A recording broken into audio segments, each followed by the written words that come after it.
નમસ્કાર વિદ્યાર્થી મિત્રો, ચેપ્ટર 3માં અત્યાર સુધી આપણે જોઈ ગયા નર પ્રજનનતંત્ર અને માદા પ્રજનનતંત્ર. નર પ્રજનનતંત્રમાં જોયેલું શુક્રપિંડ, ત્યારબાદ શુક્રોત્પાદક નલિકાઓ, શુક્રવાહિકા, અધિવૃષણ નલિકા, શુક્રવાહિની, ત્યારબાદ સહાયક નર પ્રજનન ગ્રંથિની વાત કરીએ તો શુક્રાશય, પ્રોસ્ટેટ ગ્રંથિ, બલ્બોયુરેથ્રલ ગ્રંથિ અથવા તેનું બીજું નામ શું હતું? કાઉપરની ગ્રંથિ. બરાબર. શુક્રકોષો ક્યાંથી ઉત્પન્ન થતા? શુક્રોત્પાદક નલિકામાંથી. ત્યારબાદ જોયું માદા પ્રજનન તંત્ર. મુખ્ય અંગોમાં અંડપિંડ જોયું, અંડવાહિની, ગર્ભાશય, ગ્રીવા, યોનિ. બાહ્ય જનનાંગોની વાત કરીએ તો મોન્સ પીબીસ, મુખ્ય ભગોષ, ગૌણ ભગોષ્ઠ, ભગ્ન શિશ્નિકા, યોનિ પટલ. આવી રચનાઓ જે છે આપણે અભ્યાસ કરી ગયા. તો હવે ચેપ્ટરને આગળ વધારીએ અને જોઈએ શુક્રકોષચનન. શુક્રકોષચનન અને અંડકોષચનન જે બંને સમાવેશ થશે જન્યુજનનની અંદર. બરાબર. હવે જન્યુજનન આપણે યાદ કરીએ તો ચેપ્ટર 1માં આપણે જોયેલું પૂર્વફલન ઘટનાઓ, જેમાં મુખ્યત્વે બે બાબતોનો સમાવેશ થતો, જન્યુજનન અને જન્યુવહન. જન્યુ નિર્માણ થવાની જે ઘટના હોય તેને આપણે શું કહેતા હતા? જન્યુજનન. બરાબર. અને જન્યુ વહન દ્વારા જે જન્યુ જે હશે એક જગ્યાએથી બીજી જગ્યાએ સ્થળાંતર પામે. અને મોટાભાગે કયા કોષ? તો તેની અંદર નર કોષો એટલે કે નરજન્યુ જે છે વહનની ઘટના જોવા મળતી હતી. તો જોઈએ જન્યુજનન એટલે શું અને શુક્રકોષજનનની ક્રિયા. જન્યુજનન જેને આપણે કહીએ છીએ ગેમેટોજીનેસિસ. તો મુખ્ય જાતીય અંગો જે હોય, બરાબર, નરની અંદર આપણે જાણીએ છીએ શુક્રપિંડ અને માદામાં હાજર હોય છે અંડપિંડ. તો નરમાં શુક્રપિંડ અને માદામાં અંડપિંડ જે છે હાજર જોવા મળતા હોય છે, જેના દ્વારા અનુક્રમે નરની અંદર શુક્રકોષ ઉત્પન્ન થતા હોય છે અને માદાની અંદર અંડકોષ ઉત્પન્ન થવાની ક્રિયા થતી હોય છે. શુક્રકોષજનનની વાત કરીએ જેને અંગ્રેજીમાં કહેવાય છે સ્પર્મેટોજીનેસિસ. સ્પર્મેટોજીનેસિસની ઘટનામાં મુખ્યત્વે બે બાબતોનો સમાવેશ થાય છે. એક સ્પર્મિયોજીનેસિસ, એક ઘટના આવશે સ્પર્મિયોજીનેસિસ જેને કહેવાય છે શુક્રકાયાંતરણ, અને બીજી છે સ્પર્મિએશન.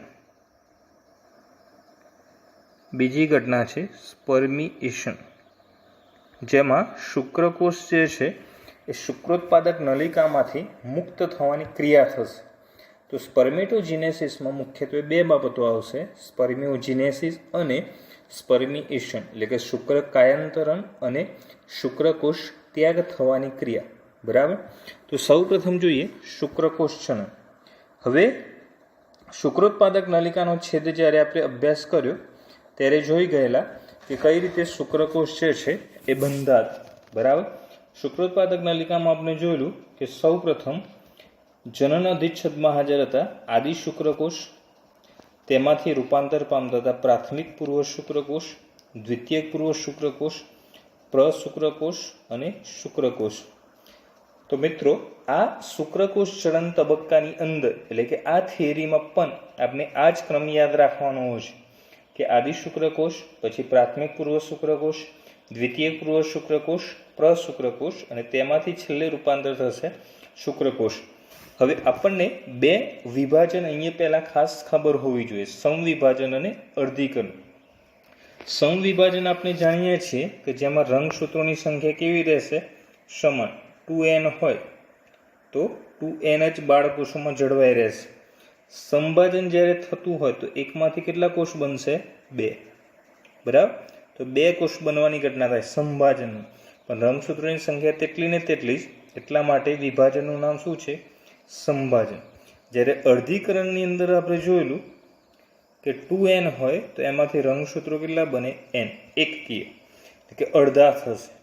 અને કોષોની વાત કરીએ તો અર્ધીકરણ 2 તબક્કામાં હોય, અર્ધીકરણ 1, અર્ધીકરણ 2.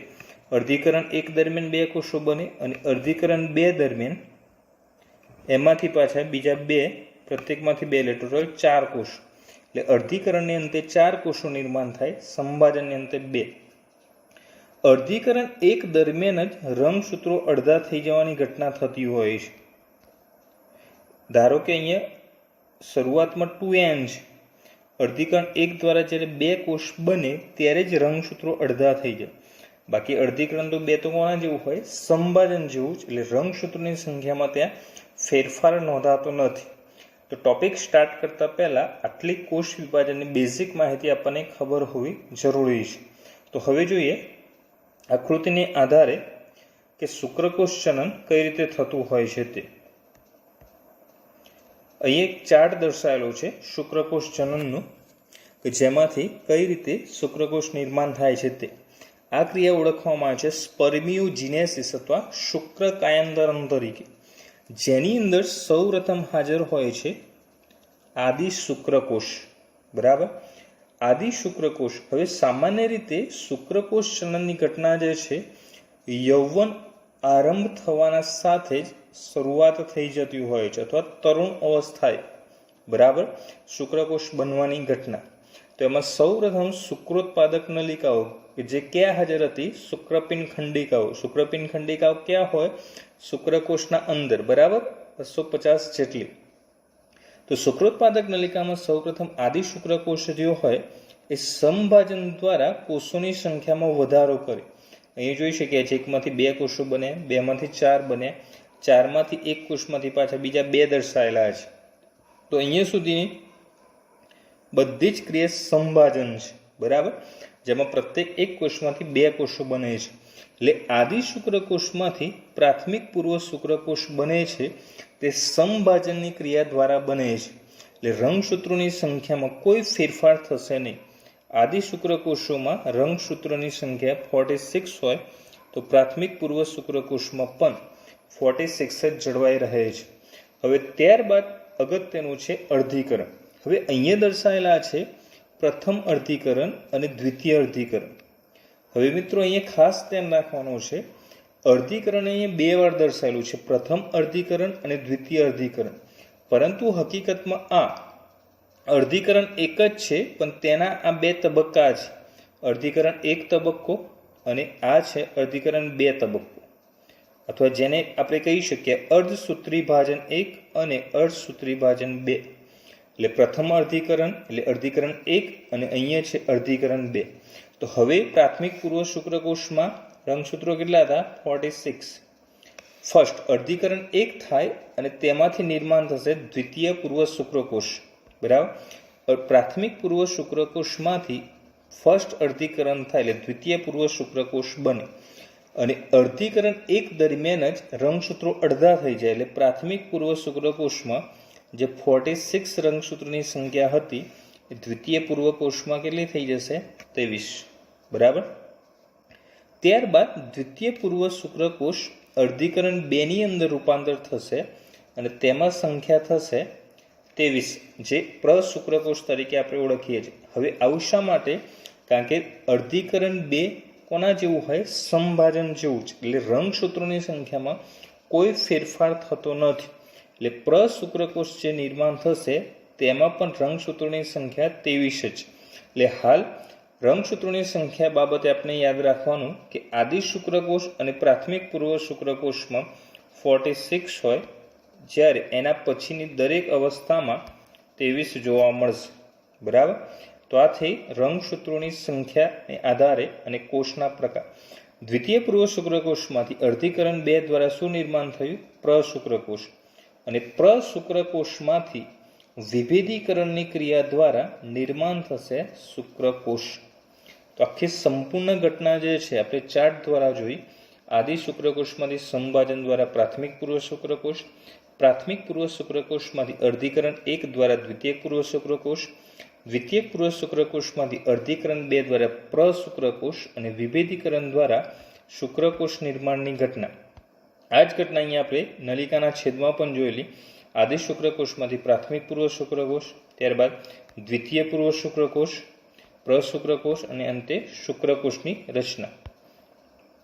તો હવે એ જ ઘટના વર્ણન દ્વારા જોઈએ કે શુક્રપિંડની અંદર જે અપરિપક્વ જનનકોષો અથવા આદિ શુક્રકોષમાંથી શુક્રકોષ જનનની પ્રક્રિયા દ્વારા શુક્રકોષ ઉત્પન્ન થાય છે, જે આપણે જોયું કે સૌથી નીચેના ભાગે કયા હતા, આદિ શુક્રકોષ. તેમાંથી શરૂઆત ક્યારે થઈ જાય, યૌવન આરંભ અથવા તરુણ અવસ્થાથી જ. આદિ શુક્રકોષો એ ક્યાં હાજર હોય, શુક્રોત્પાદક નલિકાઓના દિવાલની અંદર, બરાબર, જે સંભાજન દ્વારા સતત ગુણન પામે છે, સંખ્યા વધે છે. એ જ ગુણન પામતા પામતા કયા કોષો નિર્માણ પામે, પ્રાથમિક પૂર્વ શુક્રકોષ. આદિ શુક્રકોષો દ્વિકીય, એટલે જો રંગસૂત્રો તેમાં 46 હોય તો તેમાંથી જ પ્રાથમિક પૂર્વ શુક્રકોષો સંભાજન દ્વારા નિર્માણ પામે છે. તે પણ સંખ્યા કેટલી થશે, 46 પ્રાથમિક પૂર્વ શુક્રકોષ. અને ત્યારબાદ એ પ્રાથમિક શુક્રકોષો કયામાંથી પસાર થશે, અર્ધીકરણ વિભાજનમાંથી. તો 46 રંગસૂત્રોની સંખ્યા ધરાવતો પ્રાથમિક પૂર્વ શુક્રકોષ જ્યારે પ્રથમ અર્ધીકરણ વિભાજન પામે ત્યારે બે સમાન એકકીય કોષોનું નિર્માણ કરશે, જેને શું કહેતા, દ્વિતીયક પૂર્વ શુક્રકોષ, જેમાં રંગસૂત્રોની સંખ્યા કેટલી થશે, 23, બરાબર.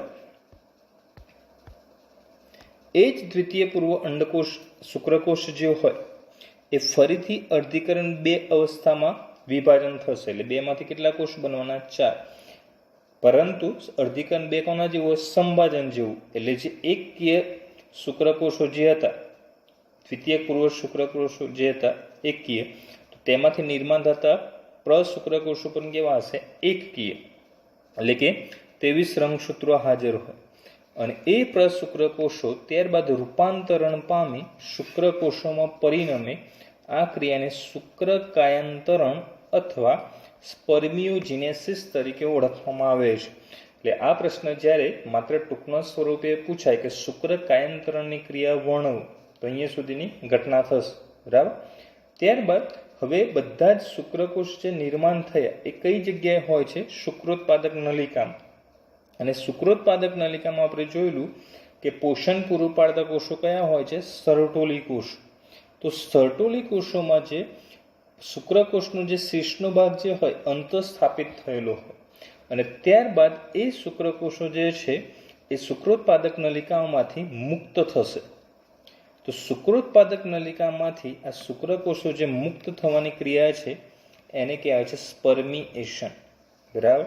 ખાસ અગત્યનું છે સ્પર્મિએશન. તો સ્પર્મિએશન એટલે શું, તો શુક્રકાયાંતરણની ક્રિયા પૂર્ણ થઈ જાય એટલે શુક્રકોષનું જે શીર્ષ હોય જે શુક્રોત્પાદક નલિકામાં સ્થાપિત થયેલું હોય છે તે તેમાંથી મુક્ત થશે. એ ક્રિયાને કહેવાય છે સ્પર્મિએશન. તો આમ શુક્રકાયાંતરણ, સ્પર્મિયોજિનેસિસ અને સ્પર્મિએશન આ બંને ક્રિયાને સંયુક્ત રીતે કહેવાય છે સ્પર્મેટોજિનેસિસ, બરાબર. તો આ થયું સંપૂર્ણ રચના શુક્રકોષ જનન વિશે. ત્યારબાદ શુક્રકોષ જનનની જ્યારે ક્રિયા થતી હોય ત્યારે કયા અંતઃસ્ત્રાવ ભાગ ભજવે છે તે ખાસ અગત્યનું. અંતઃસ્ત્રાવની વાત કરીએ તો યૌવન આરંભની ઘટના સમયે ગોનેડોટ્રોપિન રિલીઝિંગ હોર્મોનના સ્ત્રાવમાં વધારો થાય છે, જે હાઇપોથેલેમિક અંતઃસ્ત્રાવ છે. કારણ કે હકીકતમાં હાઇપોથેલેમસ ગ્રંથિ જે છે પિટ્યુટરીનું નિયંત્રણ કરે છે. GnRH સ્ત્રાવ થાય પિટ્યુટરીમાંથી, પણ નિયમન હાઇપોથેલેમસ દ્વારા થતું હોય એટલા માટે તેને હાઇપોથેલેમિક અંતઃસ્ત્રાવ તરીકે આપણે ઓળખીએ છીએ. યાદ કરો, પિટ્યુટરી ગ્રંથિમાં ટોટલ 9 અંતઃસ્ત્રાવ હોય. 6 અગ્ર પિટ્યુટરીમાં હોય, એક મધ્યમાં હોય, મધ્યમાં કયો હોય, MSH, બરાબર. અને પશ્વ પિટ્યુટરીમાં 2 ઓક્સિટોસિન અને વાસોપ્રેસિન. તો સૌપ્રથમ અહીંયા અગ્ર પિટ્યુટરીમાં જે ગોનેડોટ્રોપિન રિલીઝિંગ હોર્મોન જે હોય, હવે એ ગોનેડોટ્રોપિન રિલીઝિંગ હોર્મોન પાછા 2 હોય, FSH અને બીજો હોય LH. તો 2 પ્રકારના ગોનેડોટ્રોપિક રિલીઝિંગ હોર્મોન FSH અને LH, બરાબર. હવે આના સ્તરમાં જ્યારે વધારો થાય ગોનેડોટ્રોપિન રિલીઝ હોર્મોનના સ્તરમાં, ત્યારે તે અગ્ર પિટ્યુટરી ગ્રંથિ પર અસર કરે અને તેમાંથી 2 અંતઃસ્ત્રાવ FSH અને કયો LH મુક્ત થવાની ક્રિયા થાય. હવે LH જે છે એ લીડિંગના કોષો પર કાર્ય કરે. યાદ કરો, શુક્રકોષની રચના દરમિયાન આપણે ભણી ગયા લીડિંગના કોષ, અથવા એનું બીજું નામ હતું આંતરાલીય કોષો, જેનું કાર્ય શું હતું, એન્ડ્રોજન્સના સંશ્લેષણ અને સ્ત્રાવ કરવાનું. તો એ કાર્યને ઉત્તેજવાનું કાર્ય કરશે LH, બરાબર. તો LH જે છે એન્ડ્રોજનના સંશ્લેષણ અને સ્ત્રાવને ઉત્તેજે અને શુક્રકોષ જનનની પ્રક્રિયાને ઉત્તેજે છે. કારણ કે એન્ડ્રોજન સમૂહના અંતઃસ્ત્રાવ મુક્ત થાય એટલે આ ક્રિયા ઝડપી બનાવશે. FSH એ સર્ટોલી કોષો પર કાર્ય કરે છે. ફરીથી યાદ કરો, સર્ટોલી કોષોનું કાર્ય શું હતું? તો જે કોષો જે હતા, શુક્રકોષો, આખું જે રૂપાંતર થયું એ દરમિયાન પોષણ પૂરું પાડવાનું કાર્ય કરતા હતા. તો શુક્રકાયાંતરણની ક્રિયા જ્યારે થતી હોય ત્યારે પણ પોષણ મળી રહેવું જરૂરી છે. તો એ પોષણ મેળવવા માટે કેટલાક કારકોનો સ્ત્રાવ થવો જરૂરી છે. તો એ કારકોના સ્ત્રાવને ઉત્તેજવાનું કાર્ય કરે છે FSH. તો શુક્રકાયાંતરણની ક્રિયામાં મદદ કરતા કેટલાક કારકોના સ્ત્રાવને ઉત્તેજ, અને એ કારકો મોટાભાગે કેવા હોય? એનર્જી પૂરું પાડવાનું કાર્ય કરતા હોય. તો અંતઃસ્ત્રાવોમાં ગોનેડોટ્રોપિક રિલીઝિંગ હોર્મોન, જેની અંદર એક FSH અને બીજો LH. LHનું કાર્ય શું હોય? લેડિંગના કોષો પર કાર્ય કરે અને એન્ડ્રોજનના સંશ્લેષણ સ્ત્રાવને ઉત્તેજી શુક્રકોષ જનન પ્રક્રિયાને ઉત્તેજે. જ્યારે FSH ક્યાં કાર્ય કરશે? સર્ટોલી કોષો પર. FSH અહીં FSH, S એટલે અહીંયા સ આવે છે, સ પરથી આપણે યાદ રાખવાનું સર્ટોલી કોષો. ફોલિકલ સ્ટિમ્યુલેટિંગનો સ અને સર્ટોલીનો સ બંને એટલે ભૂલ ના પડે, કારણ કે આવા ઘણા બધા અંતઃસ્ત્રાવો આપણે યાદ રાખવાના થશે. તો સર્ટોલી કોષો પર કાર્ય કરે, શુક્રકાયાંતરની ક્રિયામાં મદદ કરતા કારકોના સ્ત્રાવને ઉત્તેજે છે. ત્યારબાદ જોઈએ શુક્રકોષની રચના. જે શુક્રકોષ તૈયાર થયો તેની રચનાની વાત કરીએ. જુદા જુદા શુક્રકાયાંતરણ અને સ્પર્મિએશનની ક્રિયા દ્વારા શુક્રકોષ મુક્ત થયો.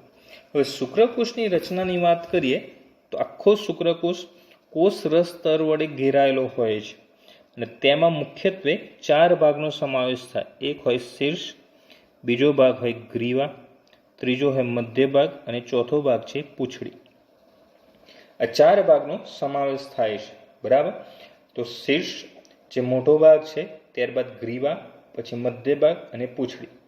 શીર્ષનો જે ભાગ હોય છે એ પ્રમાણમાં મોટું કોષ કેન્દ્ર જે રંગસૂત્રીય દ્રવ્ય ધરાવતું હોય અને એકકીય રંગસૂત્ર ધરાવતા જોવા મળે છે. એ પ્રમાણમાં કોષ કેન્દ્ર અને કેવા રંગસૂત્ર? એકકીય પ્રકારના. ઉપરનો જે ટોપી જેવો ભાગ હોય જેને કહેવાય છે શુક્રાગ્ર. તો શુક્રાગ્ર જે છે, અને એ શુક્રાગ્રની અંદર એક ખાસ અગત્યનો ઉત્સેચક હોય છે હાયલ્યુરોનિડેઝ. તો હાયલ્યુરોનિડેઝ નામનો જે છે ઉત્સેચક તેની અંદર રહેલો હોય છે, જેનું કાર્ય શું હોય કે અંડકોષની અંદર જ્યારે શુક્રકોષ પ્રવેશ કરે તો અંડકોષને તોડવાનું જે કાર્ય જે છે એ હાયલ્યુરોનિડેઝ દ્વારા થશે. બરાબર? તો હાયલ્યુરોનિડેઝ જે શુક્રાગ્રની અંદર હાજર હોય છે. મધ્ય ભાગ ગ્રીવા, આ મધ્ય ભાગ પહેલાનો ભાગ ગ્રીવા, અને ત્યારબાદ મધ્ય ભાગ કે જેની અંદર ઘણા બધા કણાભસૂત્ર હાજર હોય છે. હવે આ કણાભસૂત્રનું કાર્ય આપણે જાણીએ છીએ, જેને કોષના શક્તિઘર, પાવર હાઉસ તરીકે પણ ઓળખીએ છીએ. એટલે એટીપી ઉત્પન્ન કરશે, જેના દ્વારા શક્તિ પ્રાપ્ત થશે, અને એ શક્તિનો ઉપયોગ કરી પૂંછડીનું હલનચલન જે છે સરળતાથી થઈ શકશે. અથવા એવું કહી શકાય કે હલનચલન મોટાભાગે જે પૂંછડી દ્વારા થતું હોય તો એ પૂંછડીને ઉર્જા અથવા શક્તિ પૂરું પાડવાનું કાર્ય થાય છે મધ્ય ભાગમાં રહેલા કણાભસૂત્ર દ્વારા. તેની મદદથી શુક્રકોષ જે છે એ યોનિમાર્ગમાં જ્યારે પ્રવેશે તો અંડકોષ સુધી સરળતાથી પહોંચી શકશે. તો શુક્રકોષની રચનાની અંદર આપણે જોયું કે મુખ્યત્વે 4 ભાગ તે હાજર હોય છે. શીર્ષ, ગ્રીવાનો ભાગ, ત્યારબાદ મધ્ય ભાગ અને પૂંછડીનો ભાગ જે છે જોવા મળે છે. શીર્ષનો જે ભાગ હતો તે તેની અંદર હાજર હોય કોષ રસપટલ, જેનું કાર્ય શું હતું? શુક્રકોષના સમગ્ર દેહને આવરવાનું. ત્યારબાદ જોયું શીર્ષ કેવું હતું? મોટું અને એકકીય કોષ કેન્દ્ર. બરાબર? ત્યારબાદ ઉપરની તરફ અગ્રછેડો ટોપી જેવી રચના ધરાવતું, તેને શું કહેતા? શુક્રાગ્ર અથવા એક્રોઝોમ, જેમાં કયો ઉત્સેચક હાજર હતો? હાયલ્યુરોનિડેઝ. કાર્ય શું હતું? અંડકોષને ફલિત કરવામાં મદદ કરે. મધ્ય ભાગમાં વાત કર્યું, અસંખ્ય કણાભસૂત્રો હાજર હોય જે પૂંછડીના હલનચલન માટે શું ઉત્પન્ન કરશે? શક્તિ ઉત્પન્ન કરે. અને ફલન માટે શુક્રકોષને ચલિતતા માટેની સાનુકૂળતા પૂરી પાડે છે, જેના કારણે પૂંછડીનો ભાગ સરળતાથી હલનચલન કરી શકે. ત્યારબાદ જોઈએ સંખ્યા.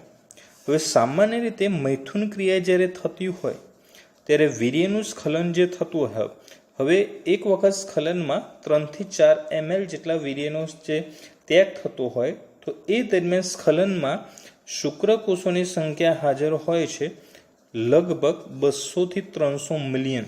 બરાબર, 200 થી 300. 1 મિલિયન એટલે કેટલા હતા? 10 લાખ. બરાબર, મિલિયન એટલે 10 લાખ અને બિલિયન હોય તો શું થાય? 1 અબજ. તો 200 થી 300 મિલિયન જે છે જેટલા શુક્રકોષો દરેક સ્ખલનમાં મુક્ત થાય. હવે તેની અંદર જે ટોટલ શુક્રકોષો હોય એમાં પ્રજનન ક્ષમતા માટે એટલે કે ફલનની ક્રિયા માટે ઓછામાં ઓછા 60% શુક્રકોષો નોર્મલ હોવા જરૂરી છે, એટલે કે સામાન્ય આકાર અને કદના હોવા જરૂરી છે. અને તેમાં પણ 40% જે હોય એટલે કે મિનિમમ 40% શુક્રકોષો જે છે એ શક્તિશાળી હલનચલન દર્શાવતા હોવા જોઈએ. એનો અર્થ એવો થયો કે ધારો કે સ્ખલન દરમિયાન જે શુક્રકોષો મુક્ત થાય છે તેમાં 60% જે છે સામાન્ય આકાર અને કદના હોવા જોઈએ અને એમાંથી એ 40% સરળતાથી વહન પામીને માદાજન્યુ એટલે કે અંડકોષ સુધી પહોંચી શકે તે એમાં જોવા મળતા હોય છે, એટલે હલનચલન જે છે માટે સક્ષમ હોય છે. તો આ થઈ શુક્રકોષની રચના વિશેની વાત. એમાં 4 બાદ. હવે ત્યારબાદ આ જે નર પ્રજનન તંત્ર અને સ્પર્મેટોજિનેસિસ દ્વારા નિર્માણ થાય છે વીર્ય. બરાબર, જેને સિમેન તરીકે પણ ઓળખવામાં આવે છે. હવે એ હકીકતમાં શું છે તો મુક્ત થતા શુક્રકોષો એ સહાયક નલિકાઓ દ્વારા વહન પામે છે. હવે એ સહાયક નલિકાઓ દ્વારા જ્યારે વહન પામતા હોય ત્યારે સહાયક ગ્રંથિઓ. બરાબર, હવે સહાયક નલિકાઓ જોઈ લઈએ આપણે કે અધિવૃષણ નલિકા હોય, શુક્રવાહિની નલિકાઓ તરીકે સહાયક નલિકામાં ભાગ ભજવતી. અને સહાયક ગ્રંથિમાં જોયેલું શુક્રાશય, પ્રોસ્ટેટ અને બલ્બો યુરેથ્રલ ગ્રંથિ જેનો સ્ત્રાવ થાય. હવે આ 3 ગ્રંથિ થોડી ડિટેલમાં સમજીએ. શુક્રાશય, પ્રોસ્ટેટ અને બલ્બો યુરેથ્રલ. બરાબર, તો મુખ્યત્વે 3 જે ગ્રંથિ આવેલી હોય એમાં આપણે જોયેલું કે એક જોડ શુક્રાશય, એક પ્રોસ્ટેટ અને એક જોડ બલ્બો યુરેથ્રલ અથવા એનું બીજું નામ શું હતું? કાઉપર્સ ગ્લેન્ડ. કાઉપરની ગ્રંથિ પણ તેને કહેતા હતા. જેમાં શુક્રાશયનું કાર્ય હોય અથવા પહેલાં એના સ્થાનની વાત કરીએ તો ક્યાં હતું? મૂત્રાશયના પાયાના ભાગે. બરાબર, જે ટોટલ વીર્યનું ઉત્પાદન થતું હોય એમાં 60% જે છે પ્રવાહી જે ઉત્પન્ન થાય એ શુક્રાશય ગ્રંથિ દ્વારા થાય છે, જે ઘટ હોય અને પીળાશ પડતો હોય છે. તેની અંદર રહેલું હોય છે શર્કરા, વિટામિન સી અને અન્ય ઘટકો. શર્કરા યાદ કરો, આપણે ભણી ગયા કઈ હતી? ફ્રુક્ટોઝ. બરાબર, તો શર્કરામાં કઈ હાજર હોય? ફ્રુક્ટોઝ શર્કરા હાજર હોય છે, જેનું કાર્ય છે શુક્રકોષોને પોષણ. કારણ કે હંમેશા શર્કરાનું કાર્ય શું હોય? પોષણ અથવા ઉર્જા પૂરું પાડવાનું. અને ત્યારબાદ દરેક શુક્રાશયની નલિકા શુક્રવાહિની સાથે જોડાઈને શું બનાવે? સ્ખલન નલિકા, જેથી શુક્રકોષો શુક્રાશય પ્રવાહી જે મૂત્રજનન માર્ગમાં પ્રવેશ કરી શકે. કારણ કે શુક્રાશયમાંથી આ સ્ત્રાવ થાય અને શુક્રવાહિનીમાંથી શુક્રકોષો આવતા એટલે બંનેનું મિશ્રણ થશે અને આગળ ક્યાં વધશે? મૂત્રજનન માર્ગમાં.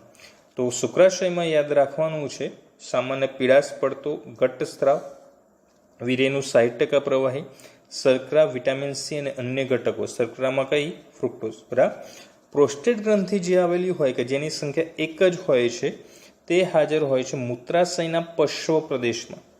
શુક્રાશય તો મૂત્રાશયના પાયાના ભાગે, જ્યારે આ શું થશે? પશ્વ પ્રદેશમાં, જે ઓલરેડી આપણે અભ્યાસ કરી ગયા છે.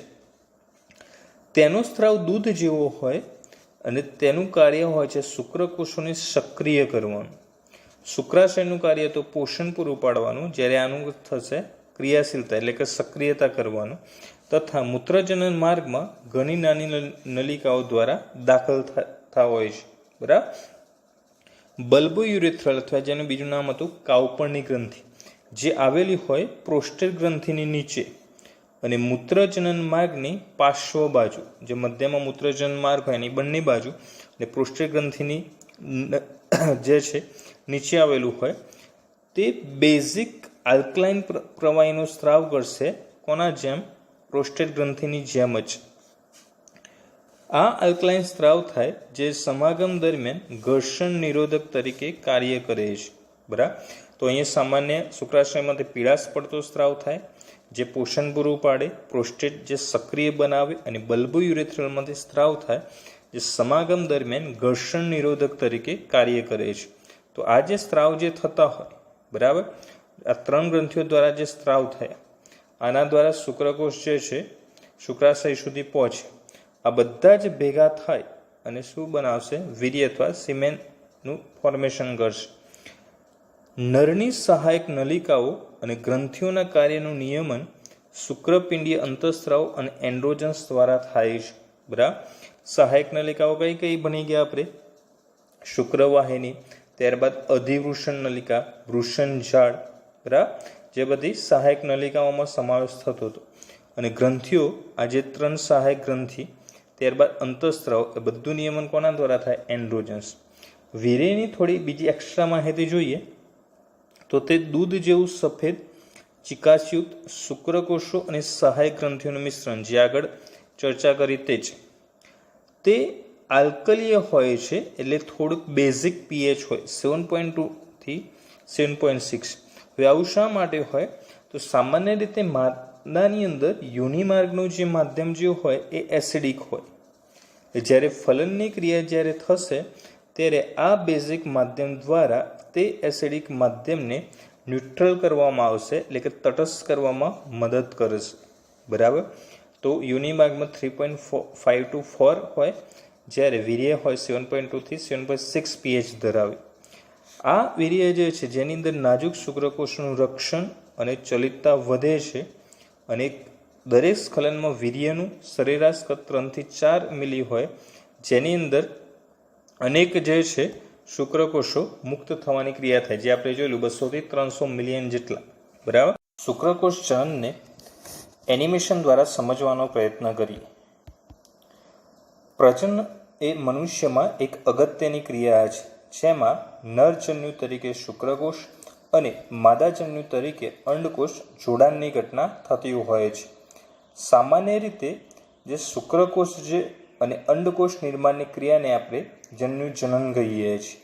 શુક્રકોષ જનનની ક્રિયા જે હોય છે એ શુક્રપિંડની અંદર થતી હોય છે, જે ઓળખાય છે સ્પર્મેટોજીનેસિસ તરીકે.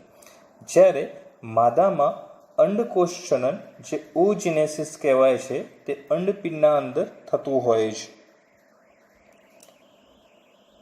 આમ ઓજેનેસિસ અને સ્પર્મેટોજીનેસિસને સંયુક્ત રીતે જન્યુજનન કહેવાય છે, જેમાં સ્પર્મેટોજીનેસિસ જે હોય છે શુક્રકોષ જનનની ક્રિયા યૌવનની શરૂઆતમાં અથવા તરુણ અવસ્થાએ શરૂઆત થઈ જતી હોય છે, જે સામાન્ય રીતે 12 અને 13 વર્ષની આસપાસ.